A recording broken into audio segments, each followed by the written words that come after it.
Welcome to Opinion Havers, a movie podcast for people who attended one semester of junior college and took psychology. Yeah. I'm Cody. And I'm Tyler. And Cody, I took one semester of junior college. Yeah, so you know all about what's going on. Yeah, I know. You're behind the scenes. Yeah. You know what's really happening. I'm in it. It's happening. Here's the thing. What? Can we just talk about the elephant in the room? Yeah. No. What? Arnold Schwarzenegger, recently, not super recently, but recently in the grand cosmic scope, was drop-kicked by a random guy who broke his leg against the back of a 70-something-year-old Arnold Schwarzenegger. Yeah. And when they asked him, "Are you okay?" he said, "Yeah, I was just jostled by the crowd of people."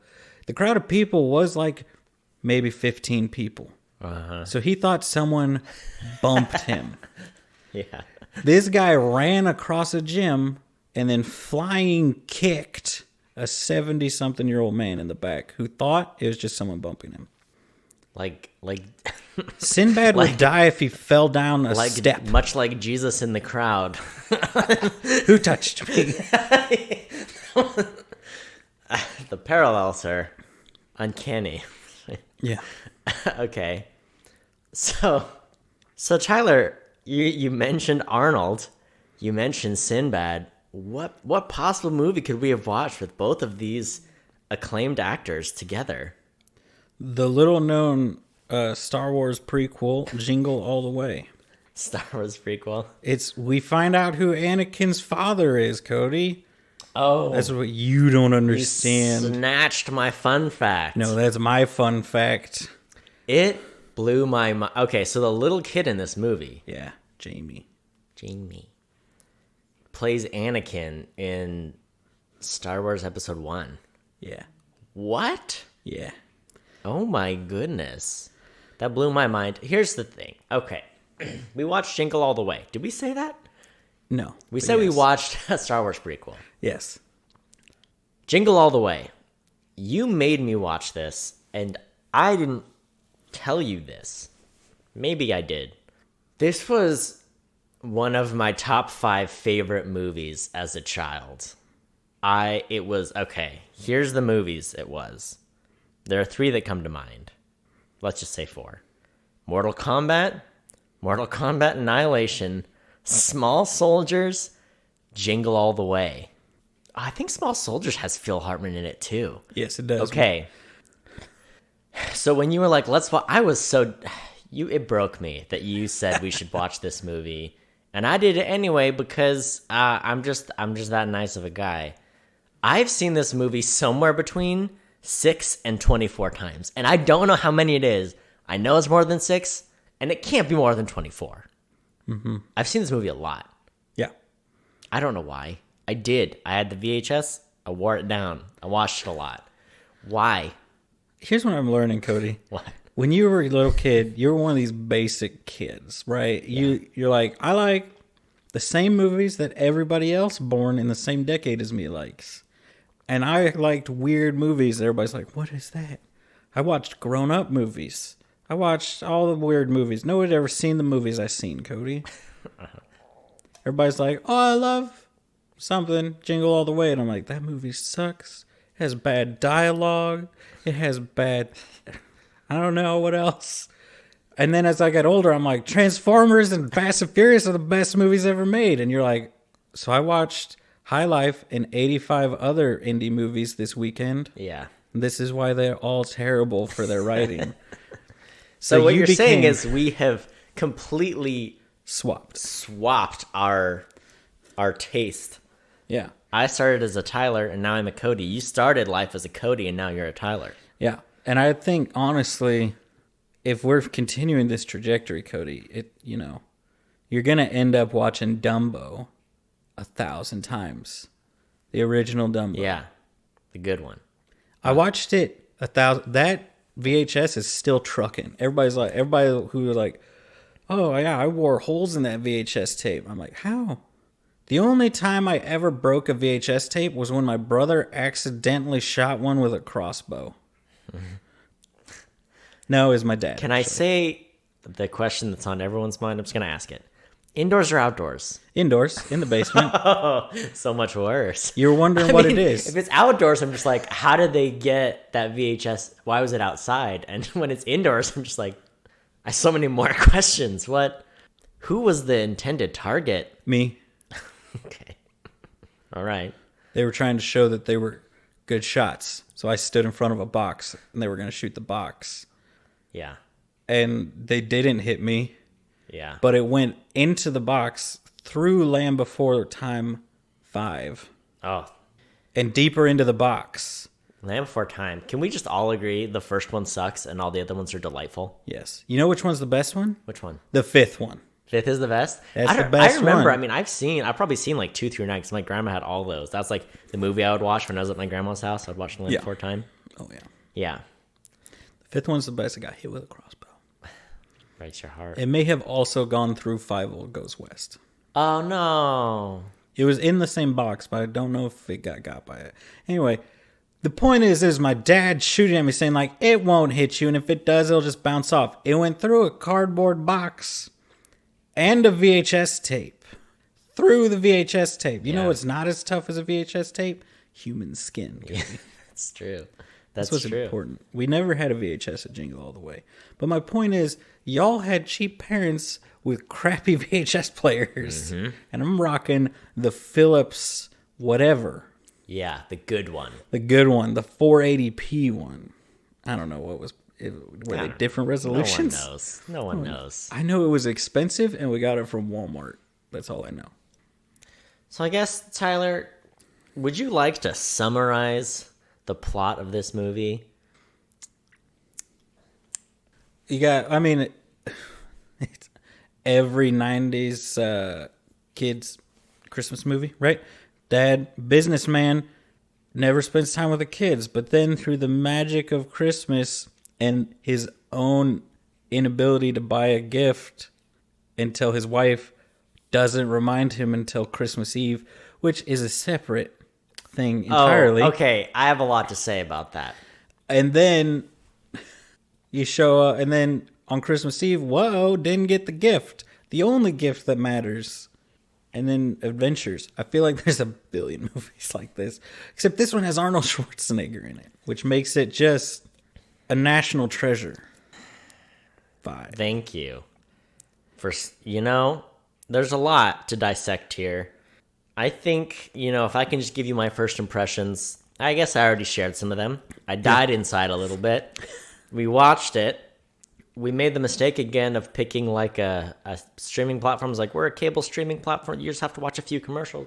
Then there were like 7 commercial breaks. Name names. Pluto? Was it Pluto? No, Pluto TNT. was the last one. It was TNT.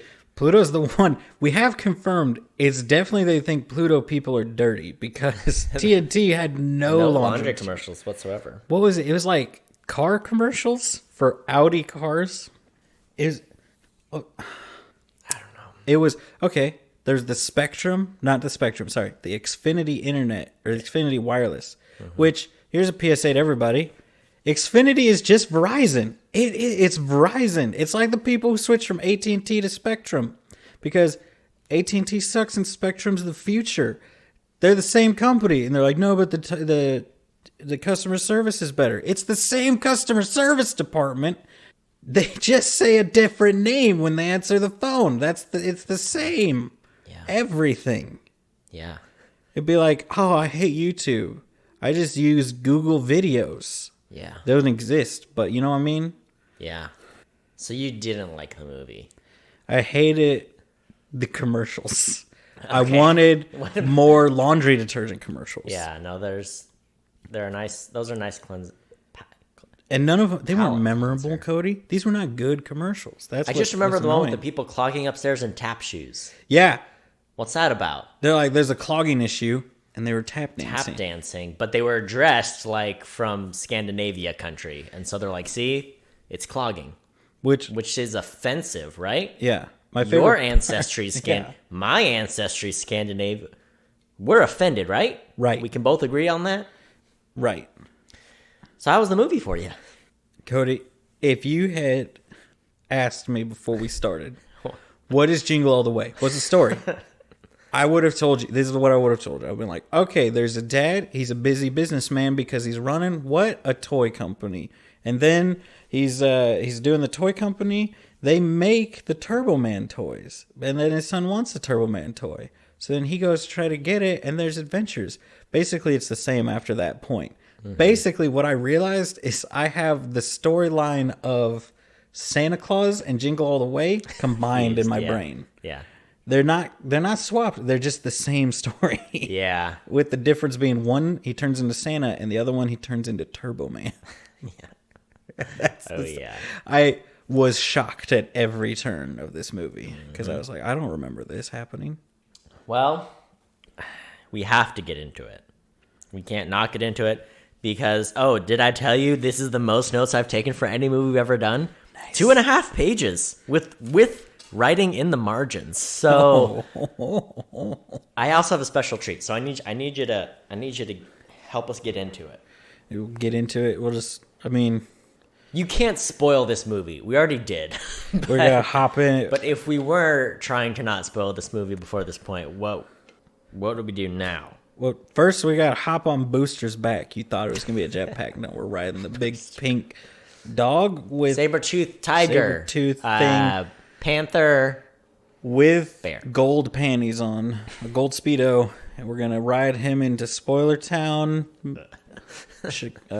Milwaukee. Well, yeah, close enough. So here's the special treat I have for us. Mm-hmm.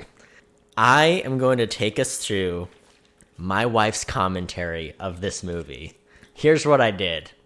My wife and I have this terrible habit of just saying whatever dumb thought or observation comes into our mind when we're going about our day or watching a television show, and it's all pointless. So I wrote down every single comment subconsciously that Bailey said about this movie, and I'm going to give you her commentary of it. Are you ready? I am so ready. You'll recall this movie starts with a Turbo Man action scene. She was very confused. First comment, what is this? Second comment, who is he? Is that Arnold Schwarzenegger? That's Turbo Man. Is this the movie? I think she thought it was a commercial before the movie, which I guess it was a commercial, but it was a commercial within the movie for the toy the movie's based on. Yeah. Or was it the TV show? No, it was the TV show. What? This isn't a commercial? Aw, he's cute. I think that was, who's Sinbad? Is he a rapper? Shrimpies, like shrimp like you eat. Someone was eating shrimp, probably. I don't know. Ooh, he's got that Trailblazer. Arnold Schwarzenegger drives a Trailblazer in the movie. That's illegal, except in Texas when he was driving on the shoulder. I didn't hear most of these, just so you know. Good. I just saw this you makes taking it even notes. better. They're in Louisiana? Is that when you said, was that a Louisiana plate? Yeah, she thought it was a Louisiana license plate. Next comment, Minnesota, whatever. Same thing, right? Next comment, big boy. Not sure. I'm not sure. Oh no, the karate ceremony.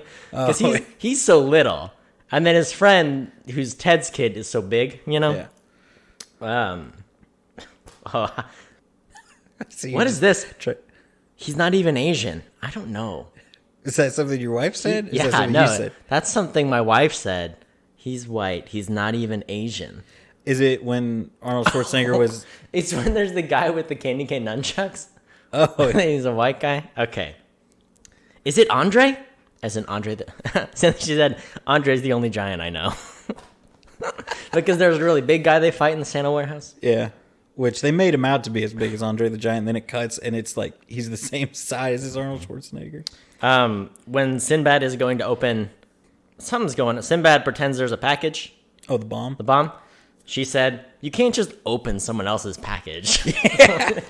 I think that was when wasn't that when the cop was opening the package where they was at the bomb, and she's like, can't just do that. Or it was when they were opening one of the bomb packages. I'm like, I think you're allowed to if it's a bomb. Yeah. Okay, I've got just a couple more. Oh, pretty dresses. Barbie. Crayons. This is during the parade. Just saying stuff. This is what we do all the time. It's terrible. That's not a good parking job. Oh, a foal. She's like a horse. No. Dude, I think Phil Hartman says something about her being like a delicate foal. Oh, yeah. During his weird speech. He's going to use his boosters. That's it. So, there's my wife's commentary of the movie. Yeah. And it's funny, too, because I think it was right after you guys left. She was like, that was the worst movie. It was terrible. She didn't like it, which is fine. She likes a lot of kind of not very good 90s and 2000s like comedies and stuff. So I wasn't sure how it was going to go. Her comments were fun. She didn't like the movie. So there's a run through the whole film. Yeah, I mean, that sums it all up. What more is there? I still have a full page and a half of notes. So. Can I also say one thing for you here? Yeah. I need to share. Have you seen this? It's a meme going around. It's just a tweet. It's just words. Okay. The implication is a man driving, speaking to his woman in the seat next to him. Yeah. In the same car. Okay. Are you all right, babe? You barely said cows when we passed those cows. Yeah. It's terrible because we do this all the time back and forth. I think more so like when she gets tired too, I'll just like read a sign out loud on the side of the road. She'll be like, what? I'm like, not even worth repeating. Don't even pay attention to me. I'm so sorry. It's the old man syndrome. But you guys both have it and you're not old men. Yeah, not yet. We'll be real good at it by the time we're old though. Yeah. So here's the problem with this movie. The writer and the director obviously are terrible.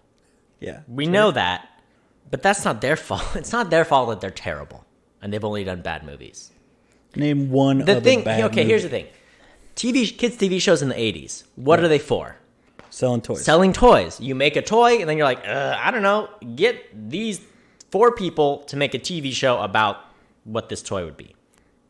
That's what this movie is, except while I'm sure they did sell these toys, you can't just sell toys with this movie.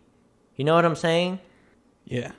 I think they kind of tried to base it off of like the Cabbage Doll. I read something that they based it off like the Cabbage Patch Doll frenzy. And even in like the year 1996, I read that there was a giant frenzy for Tickle Me Elmos. So it was kind of based off of that.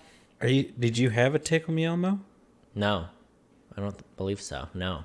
Oh. We were a big Muppets family, but not a Sesame Street family. Yeah. I had a Tickle Me Elmo. Here's the thing, Cody. I watched so much Sesame Street.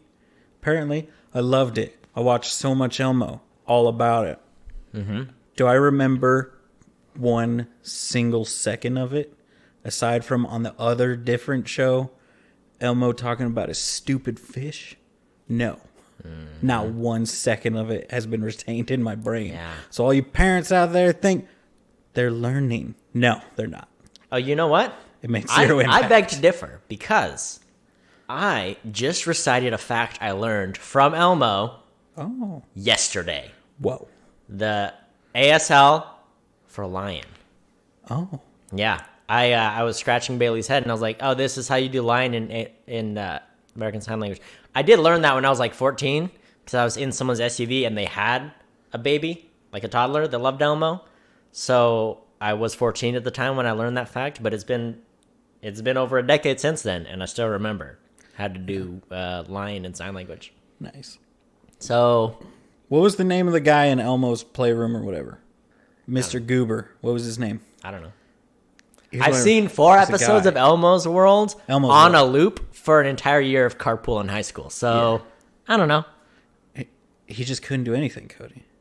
He was bad. They were like, put the thing in the thing, and, he could never do it. Here's the other thing about this movie. Yeah, tell me more about the movie. I don't know. It is fun. Arnold Schwarzenegger has the weirdest career because he is very obviously a large Austrian man, but in so many movies, he's like American guy. And this one, he's just like a dude. What does he sell? I think he's supposed to be a vague businessman because one of the things was mattresses. So I think it's like an upholstery company or something like that. Yeah, they were talking about changing the color. It's just like, yeah, this Austrian dude has an American family. He lives in Minnesota. He runs a big business. What questions why do you have questions about this? This is normal. Yeah. This is how it is. I used to agree with you until I worked for an international company. And then you're just like, oh, I'm going to meet with Mr. Stevens, he's the plant manager of the plant in Minnetonka, Minnesota or something. And you're like, yeah, hey, how's it going? And he's like, I'm sorry, I barely speak English. I'm from Kazakistan. Yeah. It's like, all right. And then you meet like everybody else, and it's like, there is no consistency on nationality in this room. Yeah. There's so many, because it's like, why would you, you ask yourself, why are they going to spend money to be like, hey, supervisor in Italy, why don't you come work over here in Canada instead of just taking someone from Canada? But they do it, and I'm like, why are you? Every time I do it, I have one person, I ask them directly this, why are you here? Mm-hmm. And they're like, I don't know. I don't know. The only person who gave a satisfying answer was the guy from Mexico, and he's like, because Mexico sucks. He is the son of a rich Mexican general or something. He's like, because it sucked. Yeah. It's hot, and I hate it. Wow. Can't believe he's out here throwing shots at Madre Mexico. No, he loves Mexico. It's better than U.S. as long as you're living in the U.S. Oh, yeah. You know what I mean? He's that kind of attitude of like, yeah. you live here, but But McDonald's is so much better in Mexico. It is, Cody, because it's cheaper to get it there. And I want a Mexican McDonald's burger because he sold them up. He also sold mole as this great thing, and I ate it, and it tasted like I was eating mud. Here's my question to you. But no, Yes. let me speak. No. Yes. It's my turn. I have the floor. I will not yield my time, sir. You have the spirit stick. Okay. Yeah. How much better? We have some good burger joints here in Kansas City. Yeah. How much better could a McDonald's hamburger be than Tay's or Elsie's or Town Topic or whatever? How much better? You tell me. How much better? Think about how good Tay's is. How much better would a Mexican McDonald's burger be? Here's the thing. If you were to ask him, so much better. In reality, they would probably taste exactly the same. Mm-hmm. Because the guy cooking the burgers at Tay's, probably Mexican. Okay. If you're lucky. Right? Yeah. The guy cooking the burger at the McDonald's in Mexico, I'm going to go out on a limb, a stretch. Yeah. Not trying to be racist, but probably Mexican. Probably. He's in Mexico. Most likely. What if they were just like a white dude, like some American guy who's like immigrated to Mexico, couldn't find a great job, but got on the line at McDonald's, and he's a fry cook for McDonald's. Yeah. What if we go down to McDonald's, go down to Mexico? Yeah. And all the best Mexican food is made by Americans in Mexico. Just like all the best Chinese food is made by Mexicans. And all the best Indian food is made by British people. Keep going. That's all I got. All the best Italian food is made by French people. I don't know. There you go. They're too similar. Chris Parnell's in this movie. Yes. It's his first film appearance, and he is going for it. He's like, he has the energy of somebody who's like on speed. Yeah, he does. He's the guy at the toy store who's like, oh, you're looking for Sherman, you're so dumb. You're dumb, you're looking for Sherman. Get a load of this guy, he's a dumb. It was a trip to see him. Yeah. I felt the energy of this movie a lot more right now because I'm lazily on the lookout for when the new generation of consoles are easily gettable. It's usually when I get them. And I'm looking down the barrel of this thing, and I'm like, it's going to be like 2 years. And I'm not happy about it. Yeah. But we called Target because my wife and I, we went on an adventure yesterday, Cody. Was it a PlayStation adventure? No. Was it an Xbox adventure? No. Okay. Cody, there's one film series. And I'm like, I need it. I need it all the time. Mm-hmm. I have it. But they just released the 4K version. I know exactly which one it is. The Hobbit. No. Lord of the Rings, right? Rings, yeah. So there's a big fancy box set that's like $150. And there's a box set that's $90. And I wanted the $150 one. So I'm going around. We finally find one. It says it's available at Target. We show up. Guess what? It's not there. The thing you were... the thing. The thing, exactly. We asked the people. First guy, now I can't check to see. Unhelpful. I hate him. He's an asset protection at the local Target. He's a terrible person. He should be fired. Now, I finally find someone who would check, and they said, no, we don't have it. The only place who has it is this other Target. And I'm like, cool. They want you to believe. So I was like, You got to use that semester at junior college. I'm going to call him. Figure out what's going on. So I said, I'm going to call him, Cody. I'm going to call him and say, hey, do you have this? What I did was I called them, and they were like, had like a 5-minute long message about how you can't get the Xbox or the PS4 in store. You have to order them online. They can't, and the store staff cannot give you updates on product availability. And then it went into another spiel that I didn't listen to. And then it reiterates, we can't give you updates on any product availability. So I'm like, is it worth it? It's 30 minutes away. Is it worth it? Whether it was 30 worth minutes it or in not, Kansas City driving time is like 90 minutes in California driving time. Just to, if you're listening there, I want to do the conversion for you. Or like 15 minutes of driving time in the UK. Yeah, which we had already driven. So we were on one side of the city. Kansas City is a big city, So we were on one side. Cover some area. We drove to the other side. Yeah. And now we were looking at having to drive to the other side again. Other side. Back almost to where we were. Mm-hmm. There and back again, if you will. Yeah. Whether it was worth it or not is irrelevant because we did it. And you know what they didn't have? The thing. The big box set. They had the smaller one, which I bought at a cave. Because I did this with Solo, Cody. I did it with Solo, a Star Wars story. I was like, no, I'll be able to get it. They always have the steel books. I don't have the steel book for Solo. It's just a dang Blu-ray, and it looks disgusting on my shelf next to all the steel books. Yeah. I hate it. I want to throw it away and pay the $200 on eBay to get the steel book, but I won't. Yeah. Anyway, so I didn't get it. So when are we doing the Lord of the Rings trilogy again in 4K? I know, I saw that. I did see that. I heard some people were mad about it. They're like, the color's all different because they changed it to make it 4K. And they don't like it. Here's the big box set comes with a ring. That's the only real reason I want it. Tyler, it's not going to be good. You have the ring already. Yeah, I have it as my wedding ring. And I'm like, it's not going to be good. Or the other possibility is they do what they did for the Hobbit movies. Yeah. Which is they go to the Weta Workshop people and they're like, hey, you know how you made like 1,000 of these for the movie? Can you just make like 1,000,000 of them or get like a subcontractor to make 1,000,000 of them, and then we're going to put them in our collector's edition? Yeah. And it's the exact same prop that they would use in the movie. That would be cool. But you can't get it. I can't get it. And they're like, oh, we could probably order it for you and have it shipped here. And it's like, no, you can't. No, you can't. You got one shipment and you squandered it.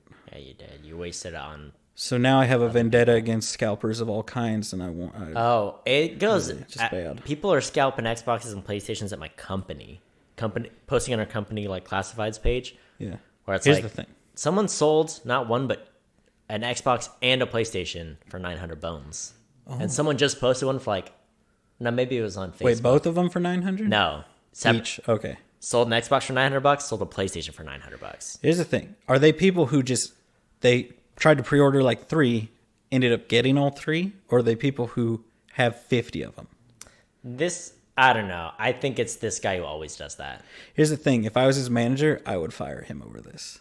It's such a bad People thing. People always comment and are like, you are the worst. Why would you do this to someone at your own company? Why don't you just let someone who wants it buy it at the right price? Yeah. So if you ever work for me and you're out there scalping Turbo Man dolls or Xboxes, I will fire you. Yeah. It's important to know. Here's my question to you. Yeah. Who would you cast in this movie? We're rebooting Jingle All the Way. We're going to do the same movie. We're going to punch it up and we're going to recast it. Modern day. Right now? Yeah. Jason Momoa. And?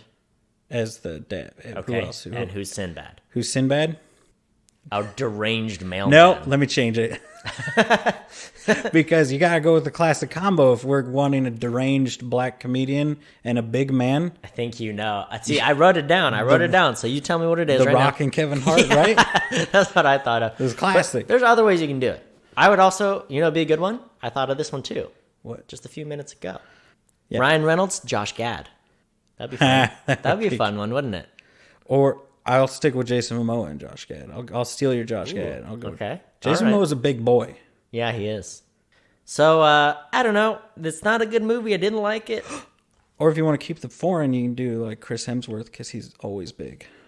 Mm-hmm. Remember, he's the one that Chris Evans is always like, I hate him because he's over there eating an entire pizza and he's huge and muscular, and I'm here having to kill myself to be huge and muscular. Yeah. Chris Evans is like, what do you mean? Isn't everybody just huge and muscular? Yeah. And they're like, I hate you. Oh, yeah. So, what other Marvel people would you cast in this movie? Oh. I guess we mostly picked DC people, though. Yeah. Anyway. I don't know. Phil Hartman's in this movie. I hate his character, don't you? It was one of those things, like, every third line, I was like, all right, it's kind of funny. I kind of get it now. And but by the end, I was like, I'm over it. I can't do it. Phil Hartman's such a beloved comedian, and it's a bad movie. Chris Parnell's great. I don't like him in Here's this. the thing. I don't think this movie is Sinbad's a any beloved comedian. worse than any other, like, Christmas movie that comes out every year. Last year, what did we watch? Last Christmas. Would you say this was worse than Last Christmas? Yes. No, they're both bad. I would say this was worse than Last Christmas. Here's why. Last Christmas had if there's one thing that redeems Last Christmas, it had a warm holiday message. The only warm holiday message at the end of the movie, the kid gives the Turbo Man doll to Sinbad, despite his many sins against humanity. Trying to kill the child for a doll. I mean, but even that, it's just kind of like, yeah, Arnold Schwarzenegger got the toy, I guess, at the expense of so many others. I don't know. There was no... At least Last Christmas, it was like, look, warm holiday man. By the way, Last Christmas, one of our most popular episodes from this last year. Nice. Also, by the way, we have a lot of people downloading this podcast from Germany. Who are you? They're the people who agree with me. There are more people in Germany listening to this podcast than people outside of Germany listening to this podcast. Look, no, I know outside of the US, how to talk to the German populace. Here's how you do it. This is how you win them over. You say one phrase, Cody. Are you ready? Let's say it together. France sucks. What? France sucks. Yeah. They're the worst. You talk about your feud with them. That's it. Oh, okay, that's it. Then we share a commonality over this feud with France. Now, if we wanted to win the French listeners over, how would we do that? We can't. It's too late. I already said they were the bad guys in World War I. You can't come back from that. I mean, yeah. No, you're right. Phil Hartman's in this movie. He gets a reindeer, and I don't know, man. Let's just talk about Phil Hartman's character. Here's Phil Hartman's character. His name is Ted. Yeah. And his whole thing is he's a single dad. He does everything for everyone so he can hook up with the local moms, the neighborhood moms. Yeah. Which is he's so smarmy, and I don't know. It's bad. It would have been funnier if they were all over him and he was like oblivious to it and not leaning into it. That was his whole motive, and he was No, you're right. You're right. He was like actually genuinely maybe a nice guy. Yeah. And people were just fawning over him, and he's like, "Get off my jib." He's too pure. Yeah. Now, and here's the thing. Halfway through, I was like, the wife he killed her, right? Like, he killed his wife so he could live this life. So that's what I thought. Turns out they're divorced.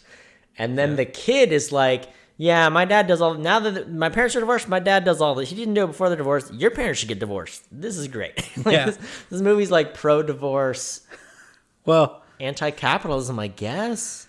I think if you're wondering what the story was supposed to be, I think what it was supposed to be, but they had the peak happen right at the end instead of 15 minutes before the end, like normal, is that Arnold Schwarzenegger is going through all this. Him and Sinbad are all like, this is our only chance to prove that we're good fathers, when all they really needed to do was spend an hour every now and then with their sons, instead of relying on Christmas to make it all up. No, that's true. And they never really get to... I mean, because at the end of the movie, Arnold Schwarzenegger is Turbo Man, and he saves the day.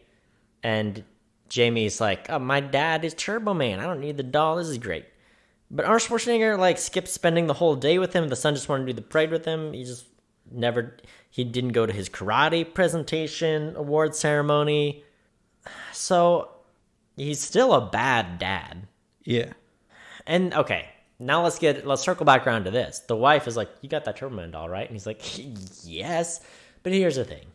I'm not saying that a wife can't ask her husband to buy a toy. What I am saying is, if the dad works and the mom doesn't, couldn't she have popped over to the store at any point in the previous weeks to get the toy when Cody, there wasn't a mad rush for them? I ask myself this on a daily basis.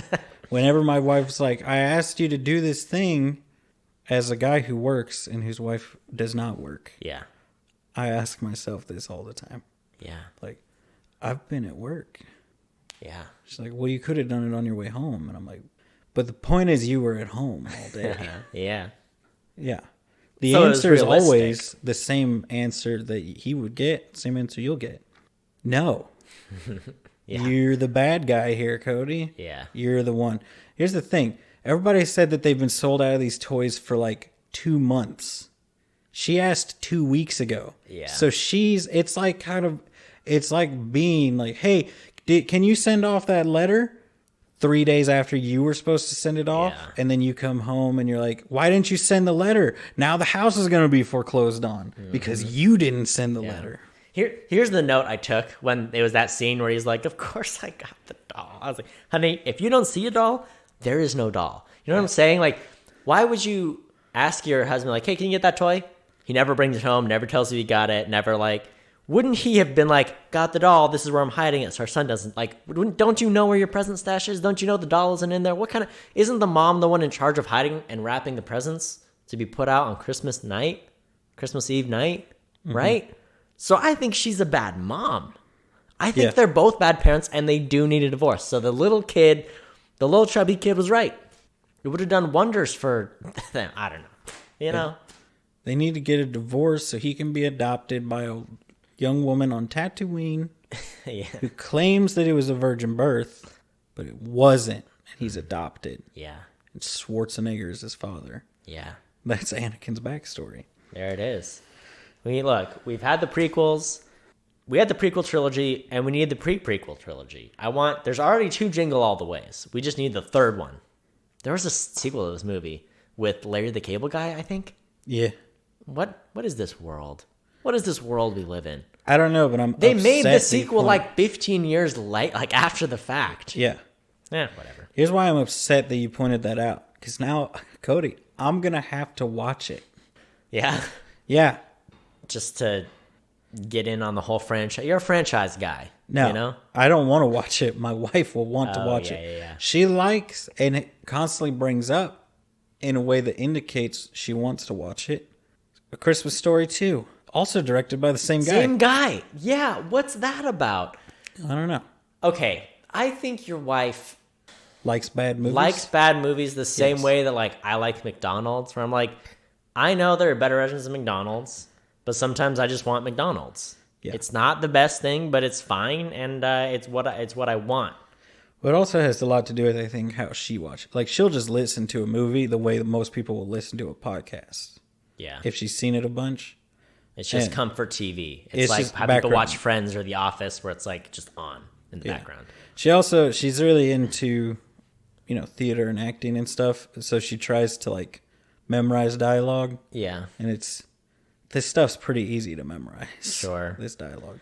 So there was a kid, I forget who did it. One of the kids rolls their eyes at Arnold Schwarzenegger. Maybe, was it the kid? Wasn't it the his ball kid? pit? Or no, his kid. Yeah, because he like goes in and he missed the karate thing. He goes to make it up to Anakin.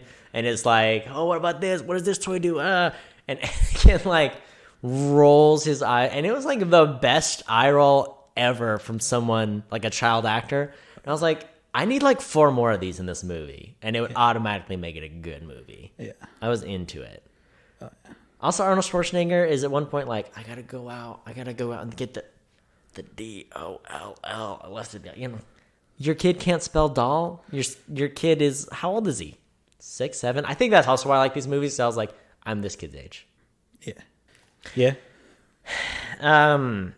He had Anakin has like Marvel sheets and like posters and stuff. I saw a thing that was like Infinity Gauntlet. I saw that. Yeah. I was like, oh, I forgot.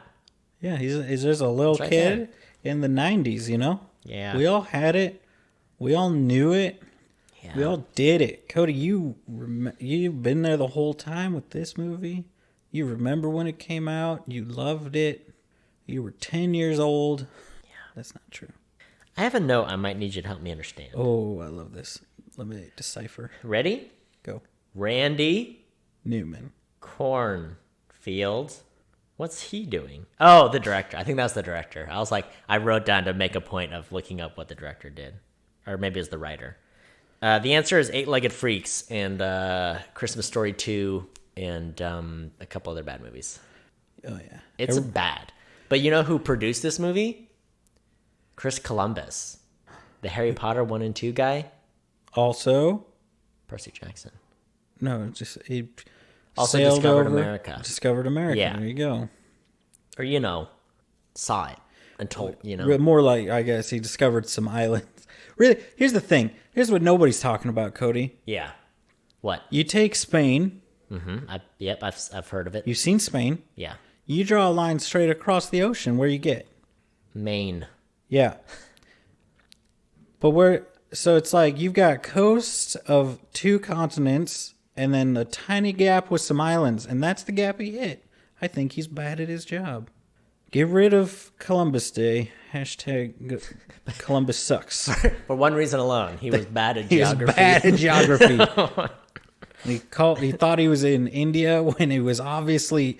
They stood on an island that you could walk across and like, this is India. It's like, you've been to India. You know you can't walk across it in a day. Oh, yeah. Oh, Chris. So, I also thought it was funny, what's his name? Little Anakin, when they're at the karate ceremony, and he's like looking, you know, he breaks the board, he's looking around, sees his mom, sees Phil Hartman being, you know, and Phil Hartman. And then he like looks back at the stage door or whatever. It's like, yeah, is that the door your dad would come out? I don't think so. It seemed like the door behind where they walked out of. And yeah. I don't know. Well, it's like the door closest to the door to the school. So maybe that's where, if he ever comes, that's where he is, because he shows up 2 seconds before the thing happens. Yeah. Point is, he's a bad father. Yeah. Jim Belushi's in this movie. Yeah, he is. I wish I could get that time back, you know? But also, the little person from Seinfeld's, that guy. Yeah. Mickey. Oh, yeah. I forget the actor's He's name. there. He's an elf. He's there. So that was, I mean... playing part of the Santa Mafia. Yeah, that was a turn. That was a choice. That's my favorite part of this whole movie. What are you talking about? I think it was a fun idea. It's just one of those you're like, oh, this part is not for the kids. But then they kind of turn it into like an action, you know. There's a lot of action in this movie, a lot of like zany chase scenes and stuff. Yeah. I don't know. It just is, you know. Yeah, it tried to. It was a funny idea. It's just as a 6-year-old, it didn't come across for me, you know. I still watch this movie, but you know, it's just like, I don't know. So it's a black market. It's a Santa that runs a black market warehouse, but everyone there at the warehouse are also dressed as Santas. Yeah. And they will sell you like Spanish-speaking Turbo Man dolls for $300 or whatever. Yeah, but they're like knockoff Turbo Mans because they fall apart, right? Yeah, they're poorly made. Yeah, but you know, it's a fun time. I like it. They tried too much at certain point. They tried too much to cater to the parents and the kids. Mm-hmm. But it's like, instead of it being like veiled jokes and stuff, or like things that a parent would know, this is a ridiculous situation, it's funny that this is happening to a kid, you're like, I don't know what's going on here. It's just the rest of the movie to me. Mm-hmm. They were like, all right, now we're going to snap. This scene's for the parents. This scene's for the kids. This scene's for the parents. This scene's for the kids. Kind of like how SpongeBob's really good at putting in those like adult jokes that when you watch it, it's like, oh, this is actually, I didn't even get that when I was a kid. Yeah. This movie doesn't pull that balance off as well. And then too, I forget, him and Sinbad are talking or something, and just randomly a dude runs across and is like, they just got a new shipment of toys at whatever place. I'm like, why would that guy say that? Yeah. It was like completely just exposition. Like, why would you tell these people? And then they get there, and then the people are like, all right, make a line. We'll give you all a ball. We'll raffle off these guys for twice whatever the cost was. Then they spill the balls, and everyone's fighting each other for the balls. But that's like if I killed you for a raffle ticket. But it's like, that's not none of those are the winning ball. Those are all just raffle. You all get raffle tickets. It's not like, why were they all? It was just like a reason. It was just an excuse for like, now there's a big fun chase scene. Yeah. You know? Where he goes through the play. Oh my goodness. And then, okay. So they're all wrestling with the balls. And then Arnold Schwarzenegger's like, he got 2.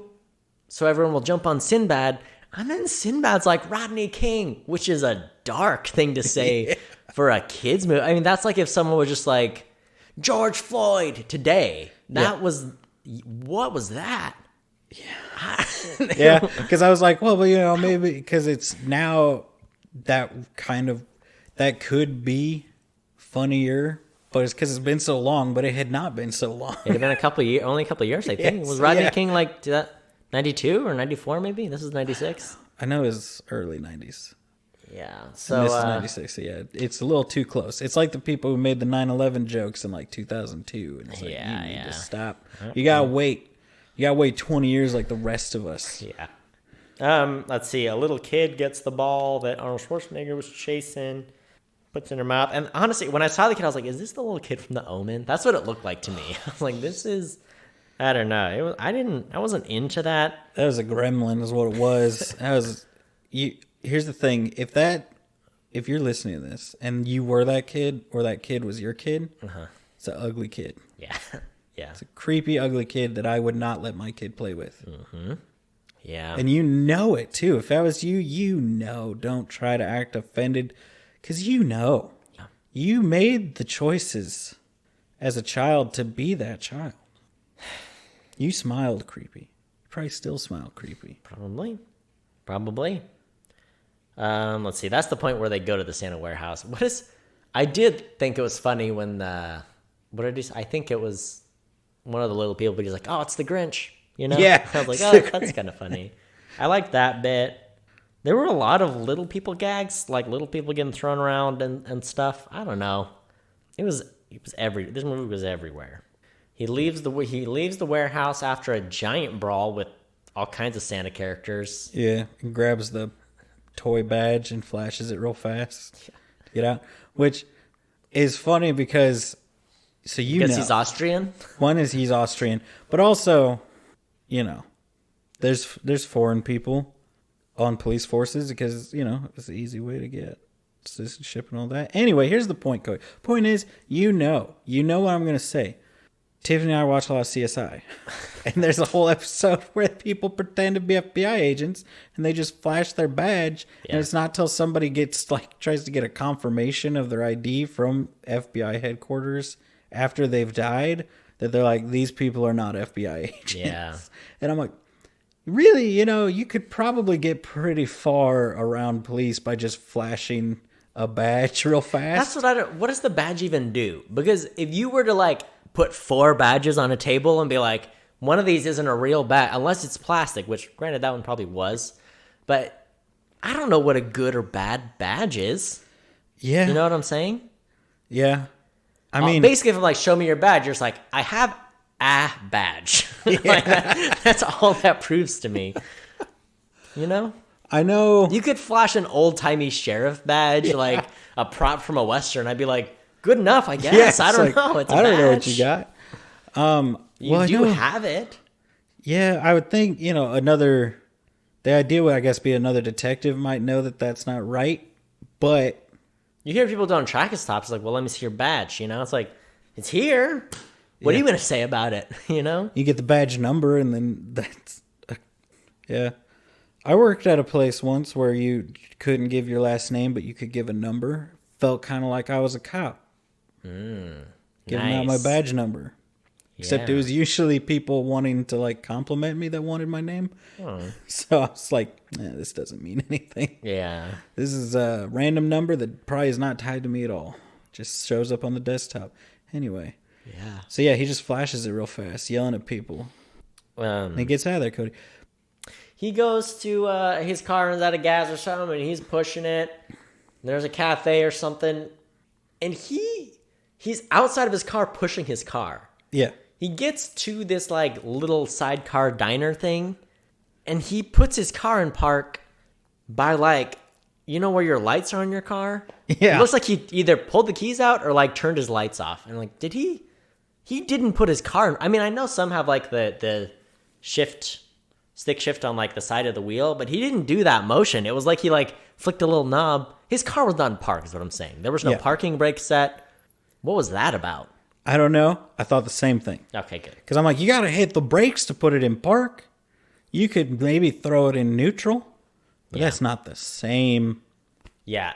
So he goes to the diner. There's a poor, nice black man waiting on him. Here's Sinbad's there. What? Yeah. Here's the answer, though. What? He just pushed it in park. He'd been pushing it the whole time. Yeah. It was in park. Yeah. He stopped pushing it. Car stops. Yeah. You're good.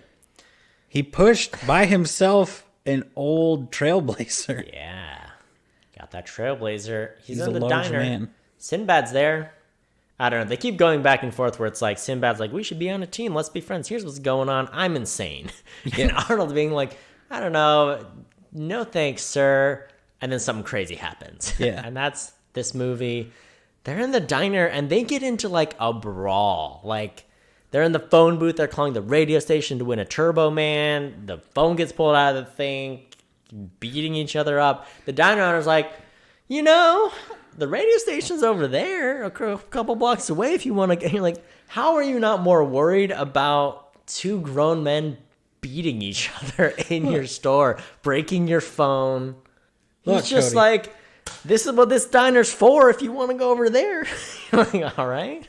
This guy, he left his If it car was in a front. bar, he would have pulled out a shotgun. Like, and been like, you stop fighting, you get out of my bar. In front of the car parked in front of the diner. When he came back, not an hour later, had been stripped of all parts. So this is not the first brawl to the death. What was that about? What was that? They don't even explain it. Or was that at that point, or was it a little bit later after the radio station thing?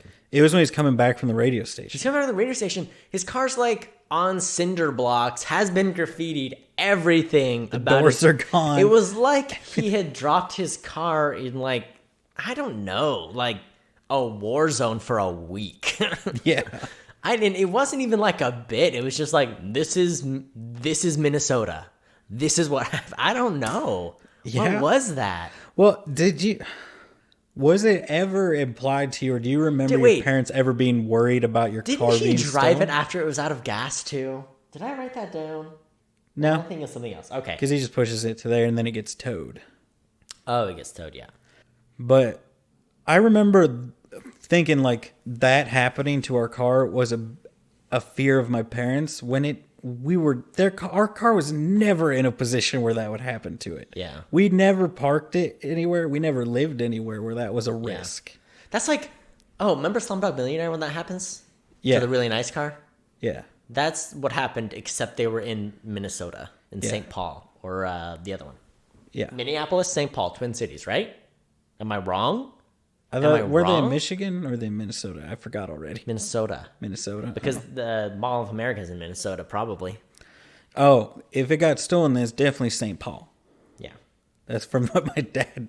That's why my dad, I think, was concerned about it growing up in St. Paul. When was it you who said that? Yeah, that nice old lady. They got a nice house over St. Paul. St. Paul, yeah. Did I tell you when I said that to him, he just laughed, and he's like, hey, maybe now." Yeah. I mean, you know, every really city's funny. got their little rich neighborhood, you know. Yeah, but yeah. He calls his son or something and is like, I need you to talk to your mother. And then he's like, I don't know, she's over across the road petting Ted. And it's kind of a funny joke. He's like, what? Because Ted's the name Ted of the is reindeer. the name of the reindeer. Oh, that reindeer, though. And then he ends up yelling at his son. His son's real happy because it's Christmas Eve. He's like, you gotta get home. Remember your promises? Okay. He also quotes Turbo Man, who says, always keep your promises if you want to keep your friends. I was like, what? I don't know. I don't know why that struck me as so funny, but I was like, is that why we keep promises? I don't know. I just liked it. I don't know what it was. Turbo Man was a bit, too much. I also liked how, because everyone hated Booster so much. So they always sort of like, every time he's looking for the doll, they're like, we got Booster. And then shut up about Booster. Yeah. And then when Booster falls off the float, all the little kids jump in. The little kids are beating him, and they're like, "We hate you, Booster." Like everybody hates this sidekick character great. So much. I got to a point where here's what I wrote. I don't believe that Sinbad has a son. I don't think his character has a son. I think he's just an insane person. Like, I think he's just crazy. I don't know. I don't know what his deal is. He's pretended on 2 different occasions to have a bomb that's a package. Oh, one of them was a bomb. One of them was a bomb, and he's like, that was a bomb? This country's messed up, man. I don't know. And then, thinking about it, that was a real concern back then, wasn't it? That was way more of a concern than it is now. So that's another, super dark thing to joke about. Yeah. And then, I was even...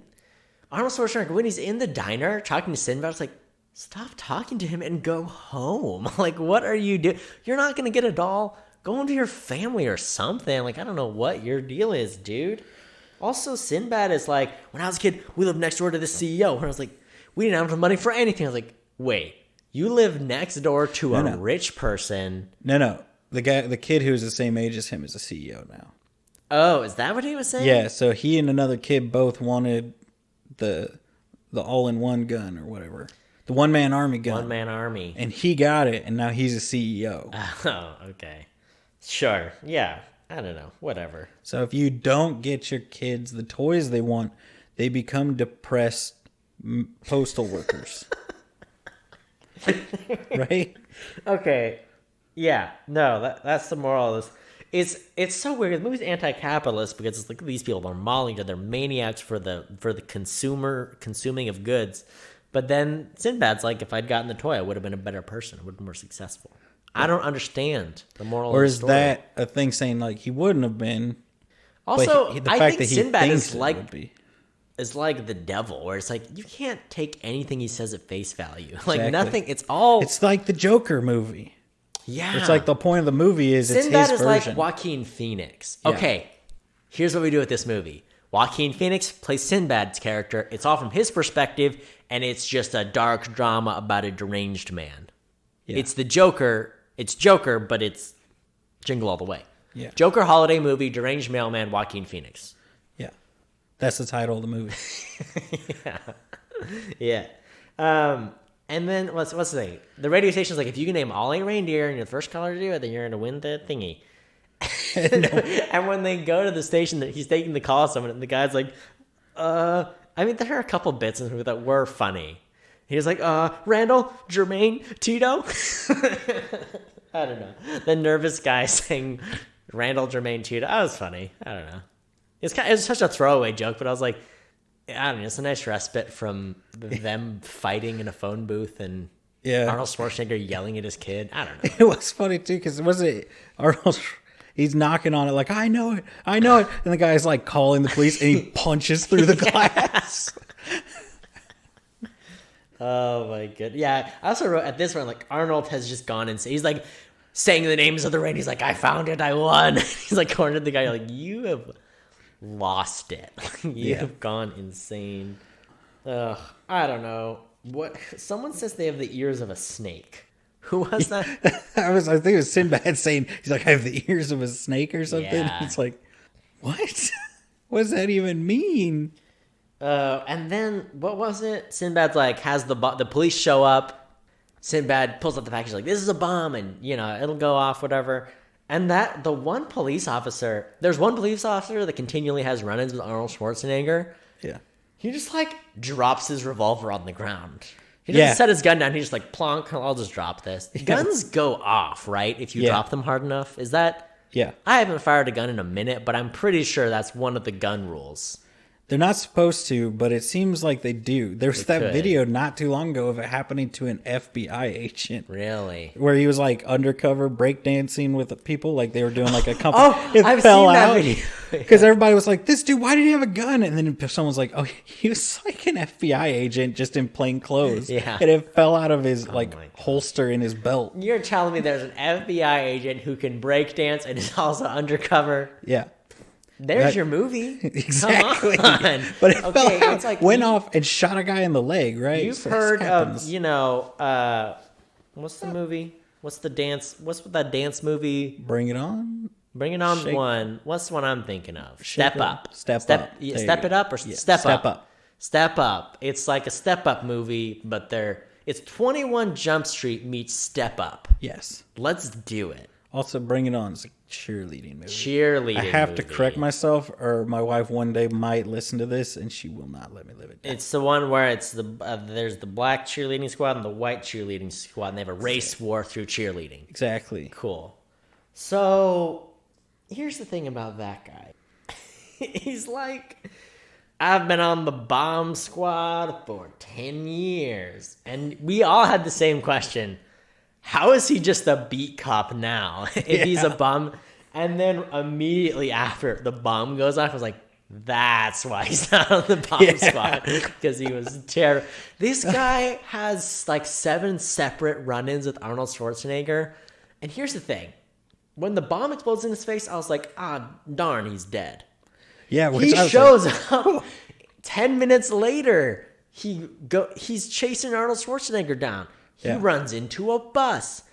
He falls over and coffee gets spilled on him. He's in the next scene with bandages on his hands and burns on his face, still trying to track down Arnold.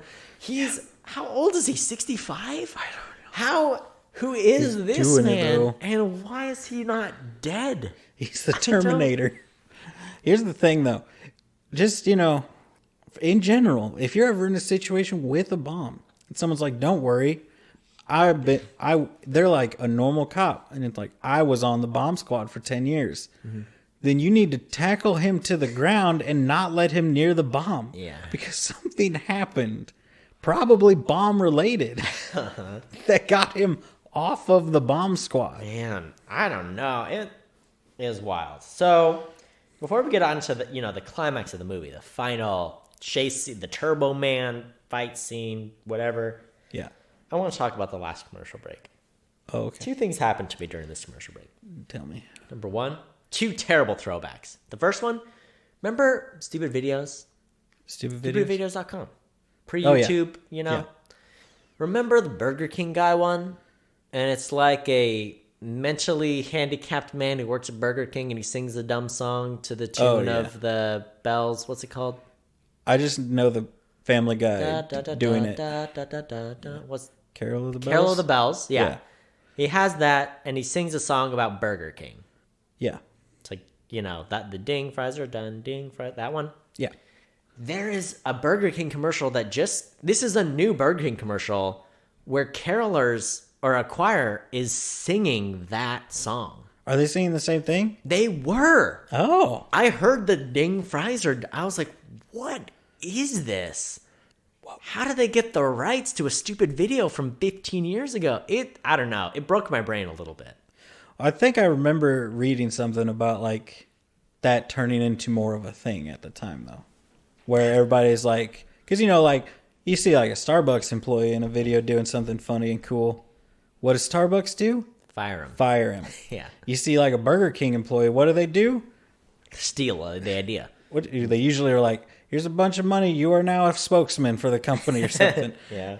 Like they're like, You are now the guy that wears the Burger King mascot and are in the commercials. Yeah. Shout out to Burger King for bringing the king back. Yeah, good for them. It's creepy, Yeah. but it's Burger King. Yeah, it is. Here's the thing. Burger King knows McDonald's got them beat. Mm-hmm. But it's just like Xbox and PlayStation, like we were talking about them. Yeah. PlayStation outsold Xbox. Nobody's going to say that. So Xbox is like, you know what? We're just going to be cool. Yeah. We're not going to be like, oh, you should be better. This is why this is better than that. They're like, we're just over here doing our own thing, and it's awesome. And that's what Burger King's doing. They're over there. They're making games. They're probably going to make another game soon. You remember they made a king. Here's the thing. Are you familiar with the Burger King Sneak King game? Oh, I've seen like an ad for it when it was a thing. Yeah, you went to Burger King and got a meal, a kid's meal or something, and that's how you got it. Xbox 360. Kind of like how Pizza Hut used to give away like demos to Tony Hawk Pro Skater. Yes. With the pizza. And so you went there, they gave you a disc. not like a code. Now, kids' discs were what you used to have to get stuff on. All these little kids out there, they don't know these things. Right. And then you put it in there, and then you played as the king, and you had to sneak up and surprise people when they were hungry or tired or something, and like jump out of the bushes with a Whopper. Because there was like a commercial thing where that was like a thing. Yeah. Wow. So that was the game. And it's awful, but it's really fun, and it's like the worst game that's actually made by professionals and runs fine, and like the mechanics make sense and everything, but it's just you're playing as the king hiding in a pile of leaves, and then somebody gets an icon above their head saying they're hungry, and then you're like, what's up, Whopper? Here's what I know about Burger King. In Buena Park, California, on the way to Knott's Berry Farm, which is the theme park my family went to every year growing up, there is a Burger King that's castle-shaped. Have you ever seen the castle-shaped Burger King? Yes. It's a magical experience. I don't know if it's still there, but I always remember as a kid, when we got off the freeway, I was like, we're close. And like 2 blocks after the freeway, I'm like, the Castle Burger King, we're very close. It was a landmark of my childhood. Yeah. And I was like, why aren't they all like this? This is dumb. It's dumb that all Burger Kings aren't a castle. It's Burger King. Kings live in castles. They should all be castle-shaped. Exactly. Now they're all like now all the fast food super restaurants modern. Wendy's does it. McDonald's does it. They're like, we're tearing down this dumb, stupid old building. We're going to make a modern-looking one across the street. Aren't you happy now? I'm like, yeah. I don't know. Like it's not better. It's just a block with more blocks. it can even be like a super cheesy castle facade. I want castle-themed Burger Kings. Like a medieval times. Here's what I want. Medieval times Burger King, okay? I want that. I want some performance art, or maybe even just like a game of some kind. Like, instead of like a ball pit. I mean, I know hasn't been a thing since Jingle All the Way, but because of public health. But instead of like the play place, I want a foam pit where I can fake joust at Burger King, That's what they should be doing. They need to go all in on the castle medieval king, right? Right. I think every manager should be required to wear the king mask every time and the robe every time they go out of their office. I want to see people dressed up as knights taking my order. Yes. I want, I don't know. I want it. Yeah. So anyway, the movie. No, we're not talking about the movie. We're talking about the commercial break. I have another throwback. Remember the late 90s, early 2000s M&M commercial? Yeah. The holiday M&M commercial where the M&Ms are in the living room and Santa comes down and then they're like, Santa does exist. And they faint, and then Santa's like, oh, they do exist, about the M&Ms, and he faints. Cody, that's on every year. How? We've talked about it, I think, on the podcast. I think we have. That commercial has been playing since I was a small child. Yeah. And it's even in full screen. It's not even in widescreen. It's still in full screen format. Oh, yeah. And every year they bring it back. What is it? Look, why? Cody, the M&M commercials are the epitome of, if it ain't broke, don't fix it. What? They nailed it with the first 4, and they keep playing them. Like, they've made so many new M&M products since then, and they don't even advertise them. They just make one commercial every 3 years. Like, even the one at the movies. There's the movie one where they go to cut the bomb and the wire, and they're like, the phone went off. Turn your phones off. Anyway, we're M&Ms, Yeah. That one's been around for like 10 years now. Who is this marketing team at M&M who makes a commercial every 3 years, and then that commercial gets aired in perpetuity for the rest of time? I feel like M&Ms are at that point, right, where they're like, we don't need to advertise, so they make advertisements for 2 reasons. Mm-hmm. Someone asks them to, for like movies. Yeah. Or they have a new thing that they're like, hey, just so you know, but watch for this. What about the M&M candy bar? I haven't seen any The M&M candy bar is delicious. You can get it regular, you can get it dark chocolate, you can get it peanut M&M. They're all good. Mm-hmm. I haven't seen any commercials for it, but I think it's the best M&M product to come out in years. So what's the deal with that? It's probably selling fine. They don't need the commercial. Here's the thing. Do you need a commercial to want M&Ms? Do you ever want M&Ms? Sometimes. Nobody ever wants M&Ms, but they're there and you eat them. And you will eat them.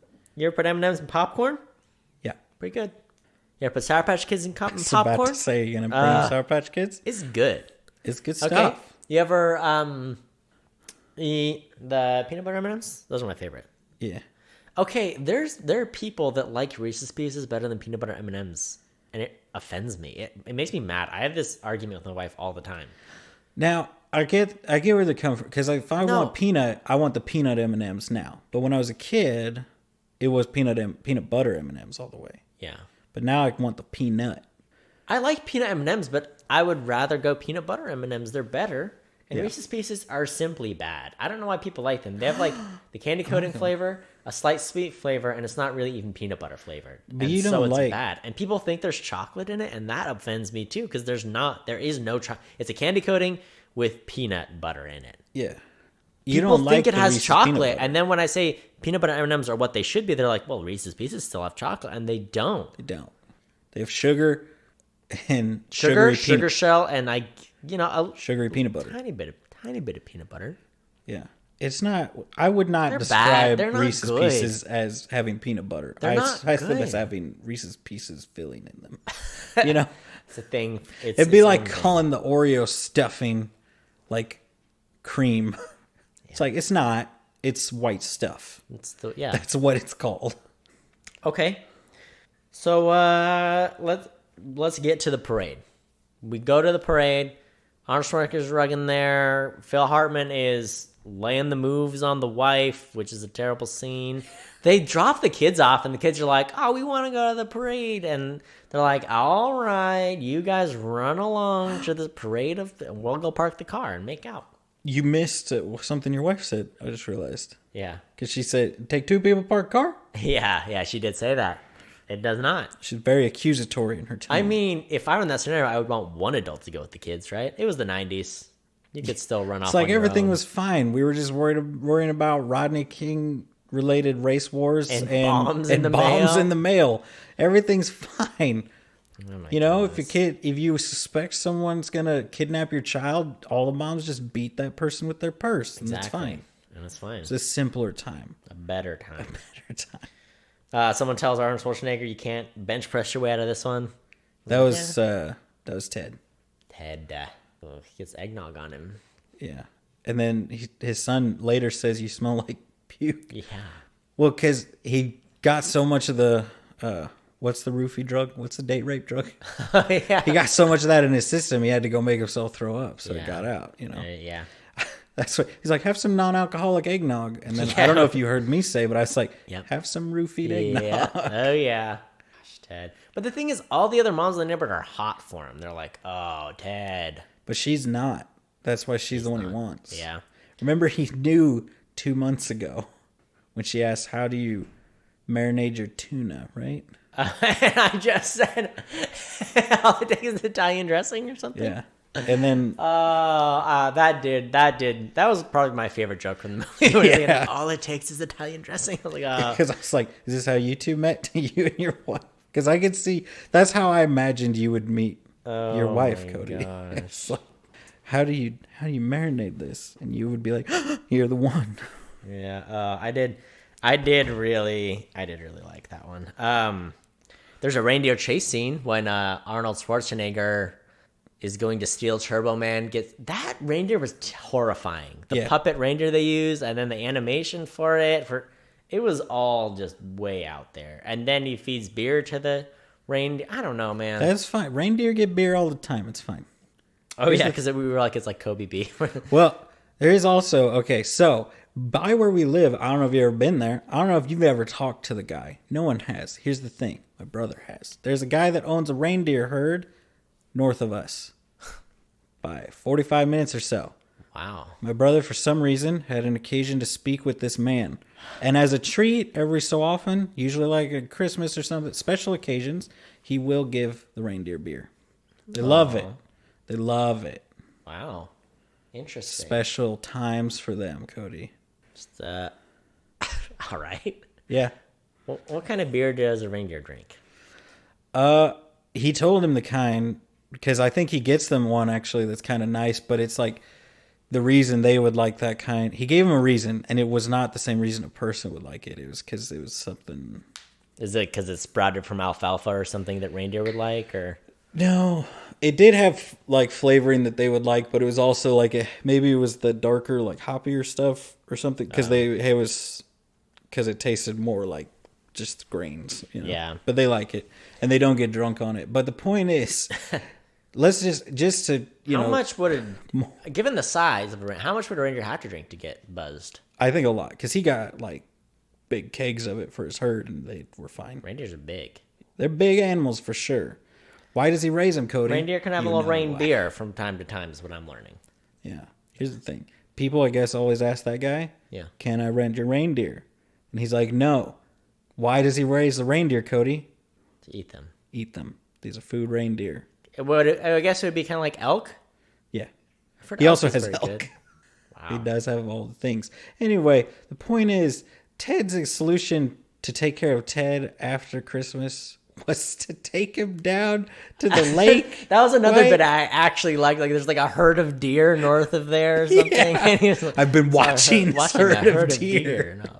No, it's a family of deer. Wasn't it? Yeah. Oh, been watching this family of deer by the lake. My plan is to take him and release him, and if nature's kind, they'll accept him as one of their own. Yeah. I actually really like that bit too. I was just sitting there like, I mean, they won't accept him as one of their own. Between that and the Italians, like there were lines that I liked. Because Phil Hartman is great. It's just, he needed to be a pure man.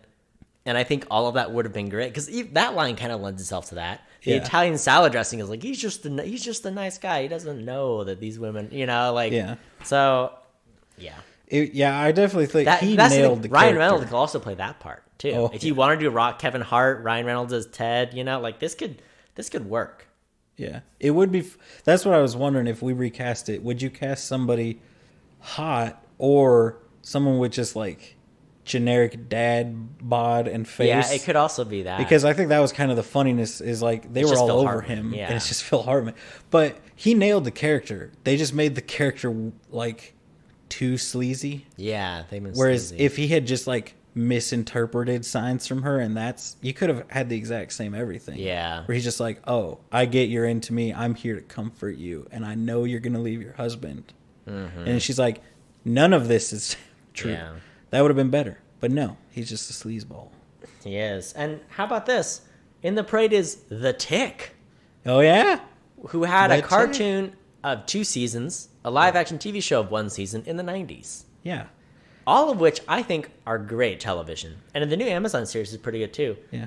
It's just The Tick, to me, was such an obscure thing because it never lasted in any of its iterations, Yeah. At least on television. I don't know if it was a comic or not. It's something that's so it's like the most widely known and beloved failure of all time. Yeah. It's like it fails, but everybody I loves love the idea of the Tick. I think it's such a great character. It's like right up my alley of like humor, Yeah. I just thought it was really surprising. It's like, oh, he's in the parade. Like that's kind of random. Yeah. With, Crayola and Barbie.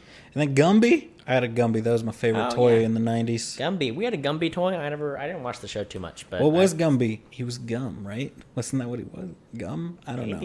His name is Gumby. I know he's had armor. Why did he have armor? Why did he have a need for armor? He did weird adventures. He has a dog.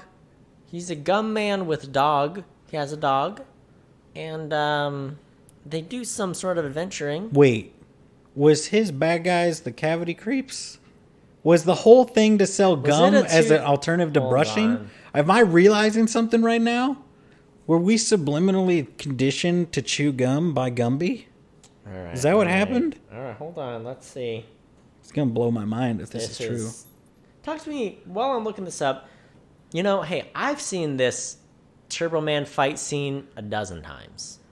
This is probably newer for you. How was it for you? I mean, there wasn't a whole lot of fighting. It's just a whole lot of Arnold Schwarzenegger being a very large man and a lot of like people trying to fight him. And then he's just like, no, But I mean, like those extras are like, you're not doing the choreography, like how you would talk to somebody during a stage fight, but they do it after they fully punch him in the face. Yeah. And I'm like, in stage fighting, do they not know you're not supposed to actually hit anybody? Like, that's why it's funny when you get guys like John Rhys Davies in Lord of the Rings who they're like, oh, yeah, so just try to whiff but look like you're gonna hit us, and he's like, got it, and then he just ignores all of that and hits everybody. That's why that's funny, because you're supposed to whiff. Yeah. But he didn't. The fight scene was, it was, really CG peaked at that time, right? With Arnold Schwarzenegger. Oh my God. It was him zipping around on the jetpack. It was just like, we need like 80% fewer shots of this. It looks so bad. It reminded me of the Rocketeer. Did you ever see that movie? Oh yeah. Yeah, it was like the exact same, but the Rocketeer looked much better.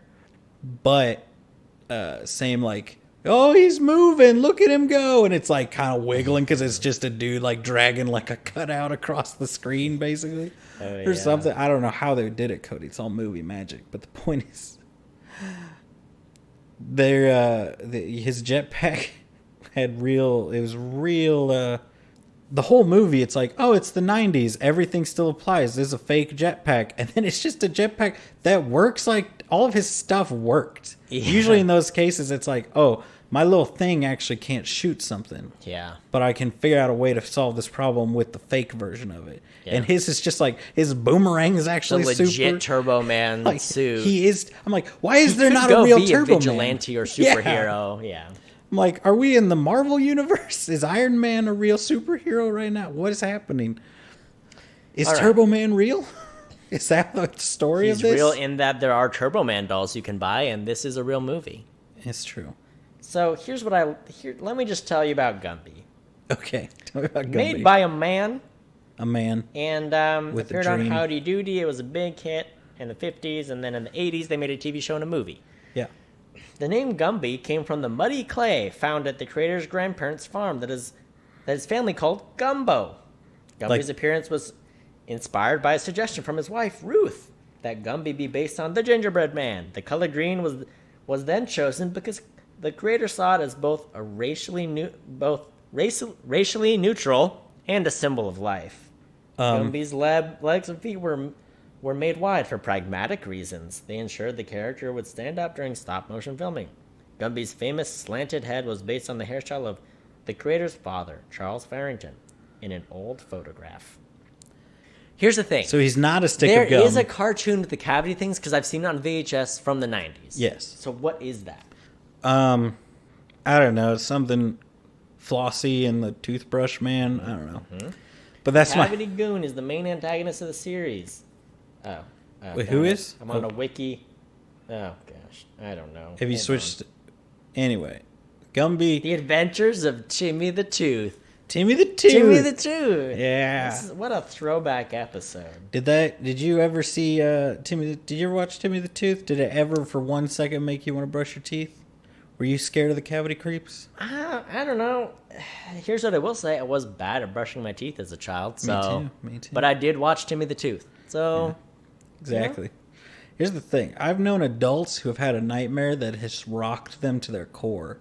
And I said, what happened? They're like, it was me and Timmy the Tooth fighting the cavity creeps. I'm like, did these things really scar you that much? Because I remember them being just little goobers. I have wonderful news for you. Is there a reboot coming? Timmy the Tooth is available on Peacock as of July 2020.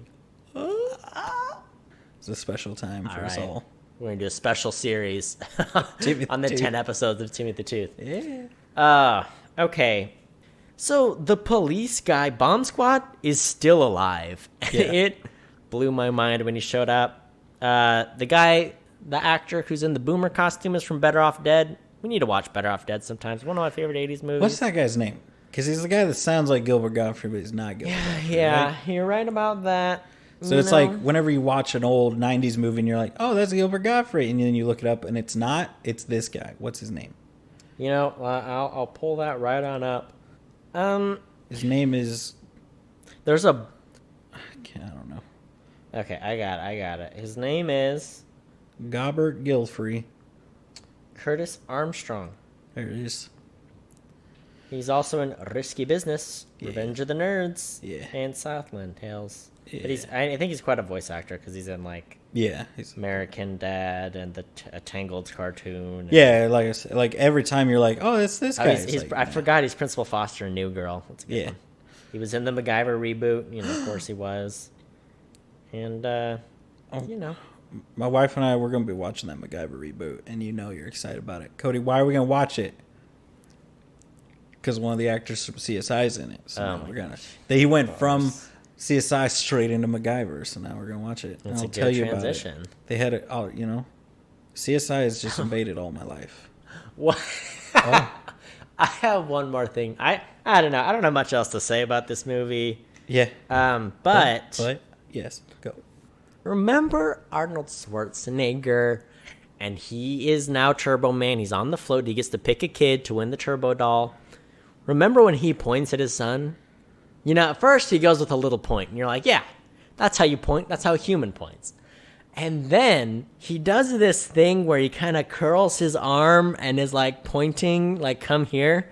Did you clock how weird it was when he was pointing? Yes. He was doing some weird, I don't know what was happening, but he's like, I don't know. It's worth fast forwarding to that scene. I don't know. Here's what I'm convinced, Cody. Tell me. Arnold Schwarzenegger is a Terminator from the future and was really having a hard time in the 90s getting used to his human skin.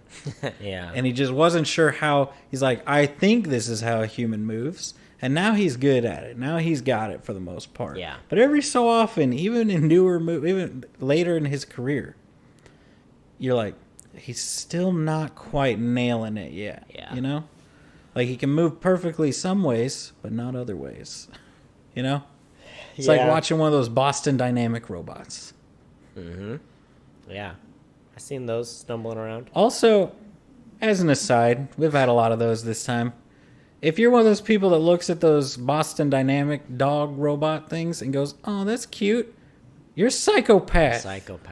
Yeah. They're it's scary. If you saw one of those running at you out of the dark of the night, you would need different pants. All it takes for that thing to take over the world, that robot dog, give it a knife.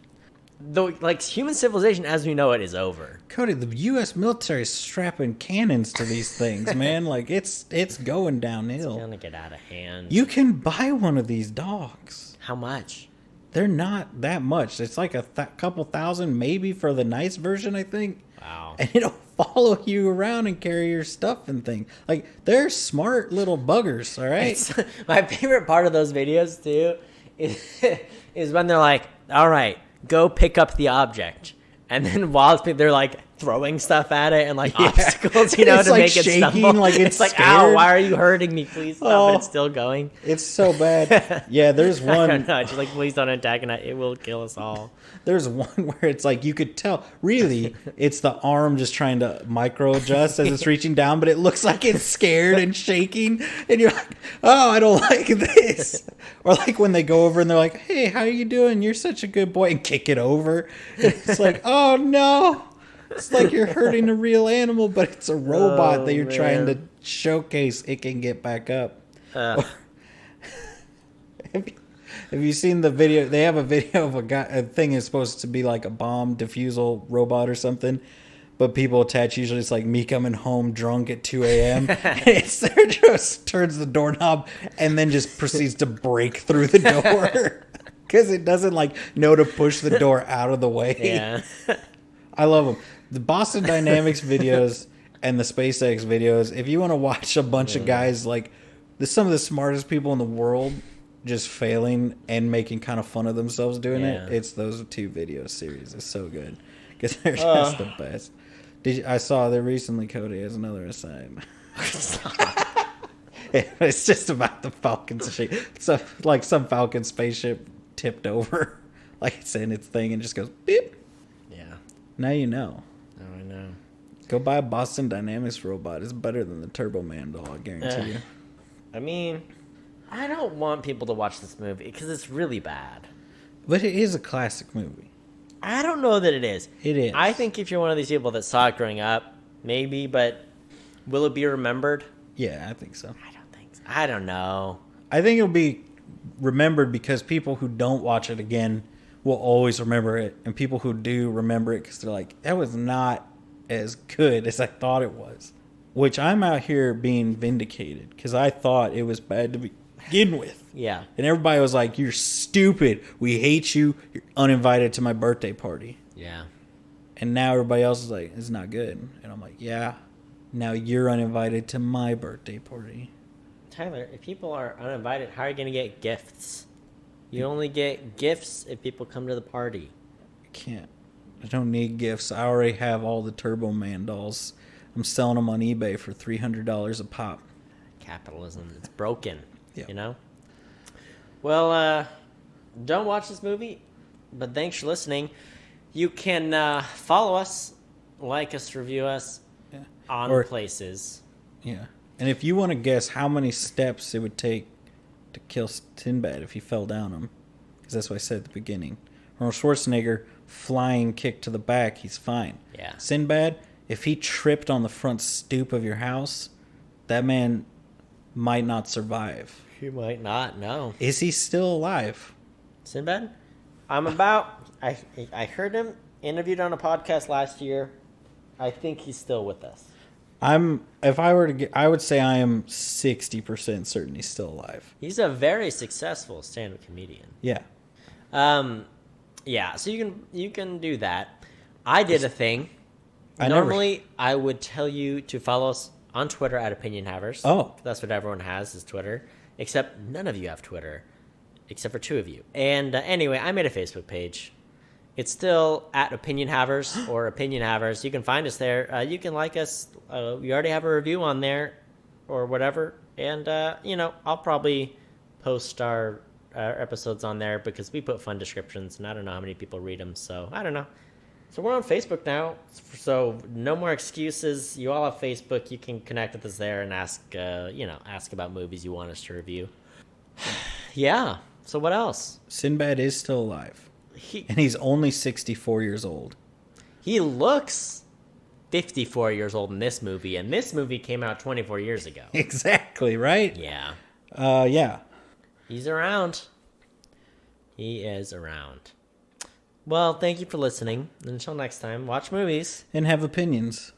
Arnold Schwarzenegger is 73. 73? They're 10 years apart. That's my governor, you know? You voted for him. And you liked it. Here's the thing, Cody. As this little stinger, I'm going to make you mad. Well, do you know what the budget on this film was? 10 million? 75. I thought the box office was like 129 or something. That's not good. That's a big budget for this movie. $7 million. $75. The biggest stars in the world. I thought I saw somewhere Arnold got paid like $20 million for it. 20 million. I would, look. $20 million. I want $20 million. I peaked the microphone so hard there. I like this. I like how we're just awfully talking.